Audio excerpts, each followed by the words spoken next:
La Procuraduría de la Administración, a través del Centro de Capacitación e Investigación, tiene como función capacitar a los servidores públicos y orientar a la población en general. En esta ocasión, la Oficina de Mediación Comunitaria presenta a la licenciada Katia Escalante Barbosa, subdirectora de la Escuela Judicial de Costa Rica, mediadora, conciliadora y gestora de capacitación. Ha implementado, entre otros cursos, la resolución alternativa a los conflictos y la introducción a la conciliación. Expondrá el tema gerenciamiento de casos de mediación con la finalidad de aplicar herramientas que permitan administrar los conflictos de manera diferente. Esta conferencia trata sobre el sistema de gerenciamiento en un centro de mediación. ¿Esto qué quiere decir? Quiere decir que todo centro de mediación debe tener un sistema de administración de sus casos. ¿Para qué? Para que el gerenciamiento sea efectivo y esto aumente la efectividad del centro. Vamos a ver que los centros de mediación responden a algunos elementos sociales. El primero de ellos, a la crisis del sistema. Tenemos un sistema social que no ha sido capaz de ayudarle a las personas a resolver sus conflictos efectivamente. Entonces, el primer factor al que responde un centro de mediación es justamente a esa crisis. ¿Y cómo lo va a atender un centro de mediación? Mejorando la respuesta institucional. Cuando pensamos en centros de mediación que ayudan a las personas a acercarse y resolver sus conflictos, estamos ayudando a promover una cultura de paz, donde las personas tienen una mejor respuesta ante el conflicto y aprenden a manejarlo de una forma diferente. El segundo elemento al que responde un centro de mediación es al aumento en la conflictividad social. O sea, las personas son cada vez más conflictivas y se enfrentan con el problema de no tener métodos efectivos para solucionarlo. Un centro de mediación, entonces, lo que hace es promover la responsabilidad asociada al conflicto y la autodeterminación. ¿Qué es autodeterminación? Es poder decidir cómo construir soluciones diferentes a los conflictos que se nos presentan. El tercer elemento es la necesidad de modificar estructuras y procedimientos. Ya los procedimientos que las personas tienen habitualmente en su vida cotidiana ya no están siendo efectivos. Entonces, los centros de mediación deben proveerle a la gente un procedimiento con etapas, un procedimiento sistematizado que permita, a partir de ciertos modelos y de estándares, aplicar una serie de técnicas para tener ese acercamiento y poder administrar el conflicto de una forma diferente. ¿Cuáles son los presupuestos previos para poder hablar de un sistema de administración de casos en mediación? Vamos a ver que lo primero que debemos de tener es un modelo de mediación definido. Lo segundo es un equipo de mediación certificado en mediación. Y lo tercero, un sistema de administración de casos. Vamos a ver en detalle cada uno de estos temas. Lo primero es un modelo de mediación definido. ¿Esto qué significa? Debemos de romper con el estereotipo de que hay personas que son naturalmente mediadoras y que las personas se acercan de manera natural para resolver los conflictos. Las personas no tienen una forma sistematizada de resolver conflictos. Entonces, cuando nosotros hablamos de un modelo de mediación y hablamos de un centro de mediación, necesariamente tenemos que establecer cuál es la forma en que vamos a ofrecer el servicio. Entonces vamos a partir de tres modelos básicos. El primero de ellos es el modelo típico de mediación. El segundo de ellos es el modelo con mediación. Y el tercero de ellos es el modelo de mediación con panel. Les voy a explicar cada uno de estos modelos. En el modelo de mediación típica vamos a tener a la persona que dirige el proceso de mediación, un mediador o un conciliador, y vamos a tener a las dos partes actuando directamente. En este modelo, las partes están solas con la persona que está dirigiendo el proceso de mediación. Esto tiene muchas ventajas y es que permite que sean las partes las que se apropien de su conflicto y las que construyan de manera totalmente autogestionada la mejor solución. Vamos a ver el siguiente. En el modelo de comediación funciona muy parecido a la mediación típica, solo que acá tenemos no solamente las partes, sino que tenemos a dos mediadores o conciliadores. Eso significa que son dos personas dirigiendo el proceso. Esto nos ofrece algunas ventajas. Nos permite, por ejemplo, en materia de familia, en materia de mediación familiar, tener a un mediador y a una mediadora para que haya un equilibrio de género y las personas, independientemente de que sean hombre o mujer, tengan la posibilidad de tener una figura con la cual identificarse y generar con mucha más facilidad un modelo de confianza. Vamos a ver el siguiente modelo. En la mediación con panel tenemos nuevamente a las partes actuando directamente, pero tenemos un panel. ¿Qué significa esto? Significa que podemos tener 3 personas trabajando con las partes de manera conjunta. Esto se usa generalmente para conflictos complejos o conflictos multiparte. ¿Qué significa un conflicto multiparte? Significa que no solamente tenemos a 2 personas en un conflicto, sino tenemos a 5 personas representando incluso a otros grupos. Entonces, esto sucede, por ejemplo, con la mediación comunal, donde podemos tener a 3 o 4 personas que representan a diferentes grupos sociales, y esto hace necesario que no sea un solo mediador, sino que sean varios mediadores quienes estén dirigiendo el proceso. Esto nos genera mayor control sobre el proceso y nos permite atender a las personas incluso desde equipos multidisciplinarios. El segundo presupuesto para poder pensar en un sistema de administración de casos en mediación, o para siquiera pensar en la posibilidad de la existencia de un centro, es que contemos con un equipo de mediación certificado. Nuevamente retomamos la idea de que el recurso humano en un centro de mediación es sumamente importante. ¿Esto qué significa? Que debemos de tener 2 opciones, o un equipo de planta con mediadores y mediadoras que estén atendiendo y dando el servicio de manera continua, o manejamos el centro de mediación con listas de profesionales en mediación, para que sean las personas las que al llegar al centro tengan la posibilidad de decidir y de escoger cuáles son esos mediadores o mediadoras que quieren que intervengan en su caso. El primer modelo, que es teniendo un equipo de planta, puede resultar un poco oneroso, pero es el que garantiza la continuidad en el servicio. El segundo modelo generalmente se utiliza cuando el recurso económico es más limitado. Entonces tenemos a una persona dirigiendo el centro, una lista de mediadores y de mediadoras que cuando los casos ingresan van siendo llamados para atender a esa demanda del servicio.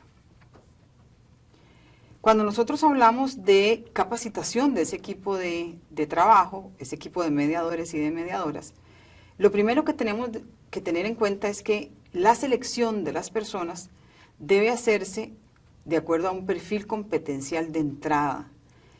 Esto significa que no cualquier persona puede ser mediador o mediadora. Significa que nosotros tenemos que definir para la función, para las características de este centro, para la población a la que vamos a atender, cuál es el perfil que yo necesito en esa persona que va a mediar. Y lo segundo es que una vez que yo he seleccionado a las personas, de acuerdo a esa conveniencia institucional, es que voy a tener que capacitarlas. Y vamos a capacitarlas de acuerdo a un perfil competencial de salida. ¿A qué hace referencia un perfil competencial de salida? Bueno, que yo tengo que definir dentro de esa capacitación cuáles son los conocimientos que la gente va a adquirir. Segundo, cuáles son las habilidades y las destrezas que esas personas van a tener que desarrollar. Y tercero, cuáles son las actitudes necesarias que debe propiciar este proceso de capacitación para que las personas efectivamente desarrollen ese perfil ideal. ¿Qué implica un perfil competencial de salida? Un poco lo que les decía ahora. Bueno, que las personas tengan todos estos elementos que ya les mencioné dentro de ese perfil que yo voy construyendo en el proceso de formación. Que yo pueda garantizar que las técnicas y las estrategias que yo voy a ir desarrollando en el proceso de capacitación me permitan que las personas al final del proceso efectivamente puedan tener conocimientos específicos en mediación y conciliación, habilidades relacionadas con la conducción de ese proceso, actitudes y valores que permitan darle una solidez ética a este proceso de mediación. Esto nos hace pensar entonces en que no es posible que contemos con procesos de formación que duren 15 horas o 20 horas. necesariamente estos procesos requieren de mucho más tiempo. Cuando hablamos de profesionalización en mediación, hablamos de un proceso que no puede durar menos de 120 horas. ¿Por qué? Porque ese es el tiempo mínimo para poder desarrollar todas las técnicas y las estrategias, las simulaciones que requiere una persona que va a intervenir en un proceso de mediación de manera profesional. El otro elemento dentro de este enfoque de profesionalización en mediación es que debe estar impartido a partir de un enfoque interdisciplinario. Esto significa que deben haber personas especialistas en derecho, en psicología y en otras ramas y disciplinas como la comunicación, las ciencias políticas, la sociología, el trabajo social. La idea es que esta formación pueda ser tan integral que se realimenta de diferentes áreas del quehacer y que no se limite solamente a uno de estos campos. El tercer supuesto para pensar en un centro de mediación, en el funcionamiento de un centro de mediación, es que tenemos que tener un sistema de administración de esos casos, ¿verdad? Y entonces, ¿qué implicaciones tiene un gerenciamiento?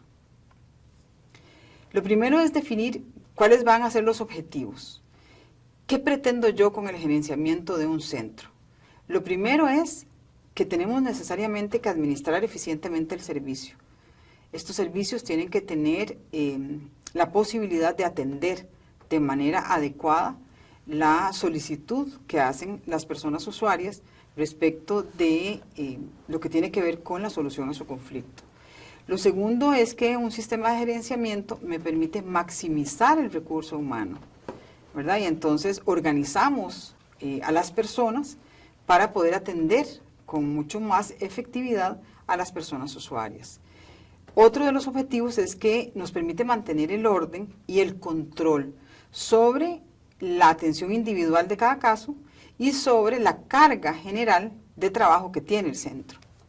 Y otro de los objetivos es recolectar información necesaria para evaluar la actividad individual de cada una de las personas que van mediando, que están mediando en ese centro, y la actividad general del centro.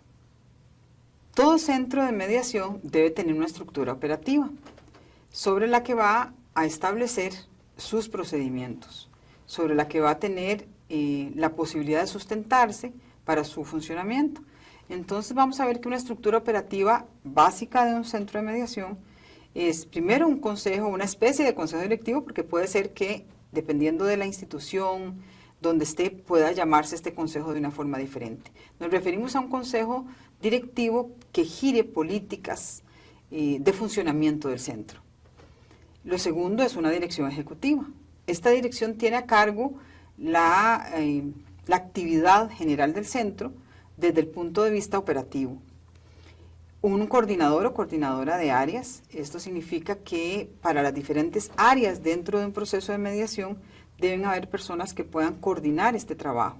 Hablamos, por ejemplo, de coordinadores del área de evaluación de casos, una persona que coordine propiamente los procesos de mediación, una persona que coordine otras actividades como es el seguimiento, por ejemplo, de los casos.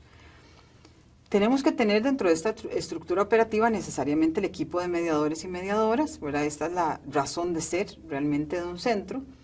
Un área de asesoría legal, ¿verdad? Todo centro de mediación debe contar con la posibilidad de que las personas, tanto los mediadores y mediadoras como las personas usuarias, se puedan asesorar legalmente.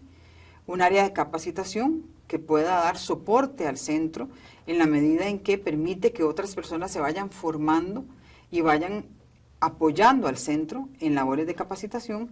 Y muy importante, un área de promoción dentro de esta estructura operativa, porque la promoción es lo que permite divulgar la actividad del centro y, por otro lado, atraer personas usuarias hacia el centro de mediación. ¿Cuáles son las etapas en un proceso de administración de casos?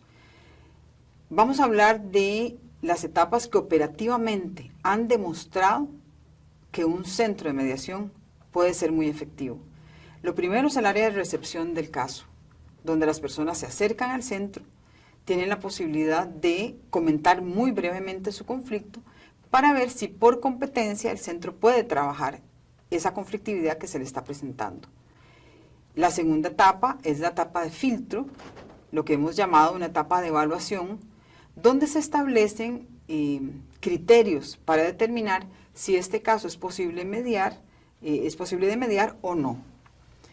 Luego tenemos propiamente la etapa de mediación, ¿verdad? Y conciliación. Es importante mencionar que siempre incluimos mediación y conciliación porque en algunos países, sobre todo en Centroamérica, la mediación y la conciliación están equiparados como mecanismos, ya sea para ejecutarse en sede judicial o extrajudicial. En algunos otros países solamente se habla de mediación o se habla solamente de conciliación. Lo que quiero decir con esto es que cuando hablamos de un centro, estamos hablando de un centro de mediación o de conciliación. No importa cuál de las denominaciones utilicemos, eso va a depender del marco legal que funcione en sus países. La siguiente etapa, la etapa de seguimiento, y es la que nos permite determinar a los 3 meses, por ejemplo, y a los 6 meses, que es un poco el tiempo que se ha establecido para este proceso, si el acuerdo se ha mantenido firme. Esto tiene muchísima relación con el nivel de efectividad del centro, porque nos permite determinar qué tan sólido fue el acuerdo y cuál fue el compromiso de las partes con respecto a ese acuerdo. Y la referencia tiene que ver con un área muy importante del centro, y es que cuando el centro atiende casos y los logra mediar, podría ser que a pesar de haberse mediado el caso requiera de algún otro tipo de atención, y entonces tenemos la posibilidad de referirlo. Pero ¿cuándo es que más utilidad va a tener esta posibilidad de referencia?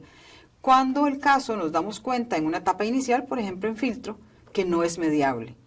Y no está bien en un sistema efectivo de mediación que nosotros nada más le digamos a la persona, no es posible mediar su caso.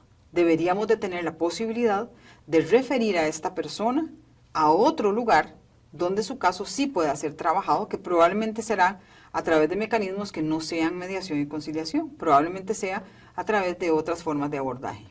Un centro de mediación siempre debe tener sistemas de apoyo. El primero de ellos está referido a los registros documentales, lo que conocemos como formularios, donde se va consignando la información. El segundo de ellos es la automatización de la información o una base de datos donde nosotros podamos organizar todo el grupo de casos que va ingresando al centro y eso nos permita generar una estadística. ¿Cuáles son las etapas dentro del gerenciamiento de casos? Habíamos dicho que estas etapas inician por la recepción. En la recepción nosotros vamos a poder definir si el caso puede mediarse o no. Si el caso, por alguna razón, por tema de competencia o porque el conflicto no lo permite, no puede mediarse, entonces hacemos un cierre de caso y vamos a tener 2 posibilidades. Cerrar el caso sin referencia, porque incluso se le ofreció la referencia a la persona y la persona no la acepta, o lo cerramos con referencia.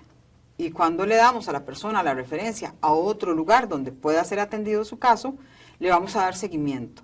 El seguimiento nos permite controlar si la otra institución o la otra organización a la que estamos refiriendo a la persona efectivamente atendió el caso. Eso nos demuestra si nuestra referencia está siendo efectiva. La otra posibilidad es que decidamos que sí es para mediación, entonces referimos a la persona o a las personas al área de filtro o evaluación del caso, que se trabajará ya ahora sí de una manera mucho más profunda. Una vez que el caso está en el área de filtro o de evaluación, vamos a definir también si puede continuar dentro de este proceso de mediación. Si yo entrevisto a una persona, a la primera parte que entrevisto dentro del conflicto, y me doy cuenta que hay una situación de violencia, por ejemplo, el caso no podría continuar dentro del centro. Y lo que tendríamos que hacer es hacer un cierre del caso, podríamos hacerlo sin referencia o podríamos hacerlo con referencia. En las situaciones de violencia generalmente lo hacemos con referencia a alguna otra institución que pueda ser especialista en este tipo de casos y pueda dar un abordaje mucho más integral. Recuerden que cuando hacemos una referencia debemos de hacer seguimiento para ver si el caso efectivamente fue atendido. Si nosotros decidimos en el área de filtro que el caso sí tiene características para ser mediado, lo que hacemos es que invitamos a la otra parte o a las otras partes relacionadas con el conflicto para una entrevista de filtro nuevamente, donde vamos a tener la posibilidad de entrevistar a todas las partes involucradas en el conflicto y decidir si el caso sigue hacia la mediación.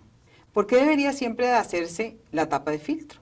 Bueno, porque la etapa de filtro nos permite tener un primer conocimiento del caso, crear confianza con las personas, permitir a la gente ventilar, lo que nosotros llamamos ventilar en un espacio seguro, significa poder contar el conflicto en un espacio seguro, y nos permite además bajarle la atención a la gente con respecto al proceso de mediación propiamente, y además vamos a valorar si el caso es admisible desde el punto de vista legal y si es mediable, ¿verdad? Si tiene todas esas características para que un caso pueda ser resuelto por medio de la mediación.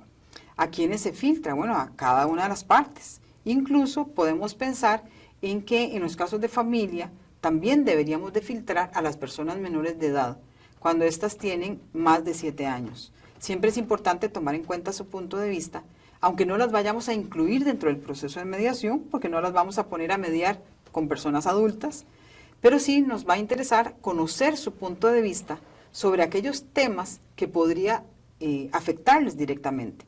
Por ejemplo, el tema de visitas, ¿verdad? Si vamos a conversar con personas adultas sobre el tema de las visitas, las personas menores de edad deberían de tener la posibilidad de mostrar su opinión con respecto a estas posibilidades de visita. Eso es un tema que en materia de familia necesariamente vamos a tener que trabajar. ¿A qué nos referimos con admisibilidad y mediabilidad?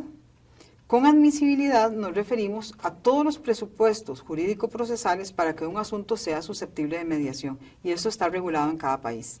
Depende de la disponibilidad de los derechos involucrados en el proceso.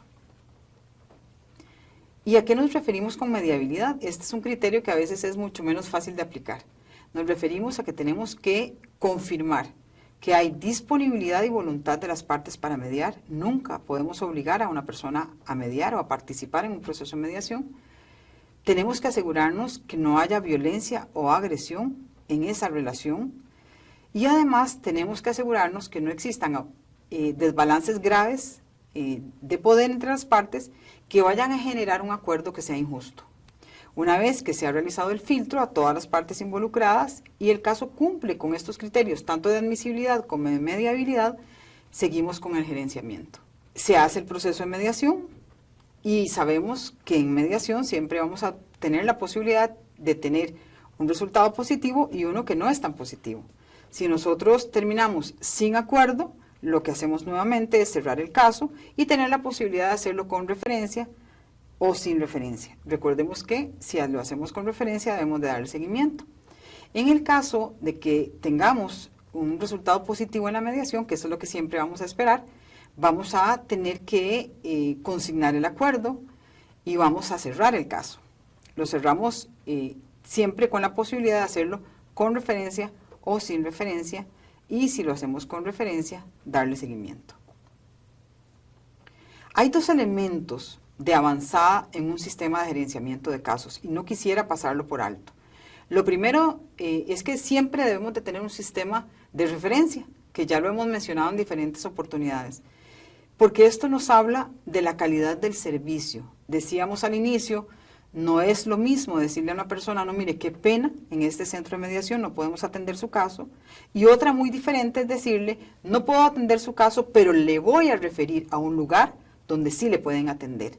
La persona se va con esa impresión positiva de que el centro, a pesar de que por competencia o por las características del caso no podía atenderle en ese momento, sí le dio la posibilidad de que en otro lugar pudieran darle la atención adecuada.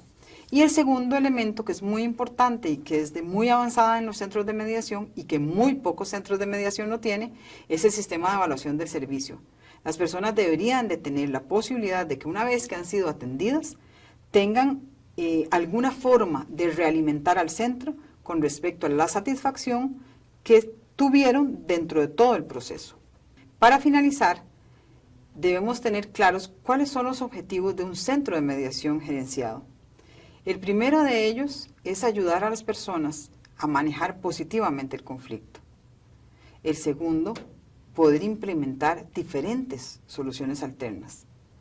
El tercero es promover la autogestión. Esto significa ayudarles a las personas a recuperar su capacidad de diálogo, a recuperar la capacidad para ser creativos y creativas en la construcción de nuevas soluciones. Esto nos lleva a generar altos niveles de responsabilidad, ¿Qué significa esto? Significa asumir las consecuencias por el conflicto en el que he participado, generando las mejores soluciones para resolverlo. Y finalmente, nos permite tener o generar un modelo de gestión institucional. Gerenciar un centro significa posicionar un modelo de gestión que me permita ser muy eficiente y efectivo en la atención de personas usuarias.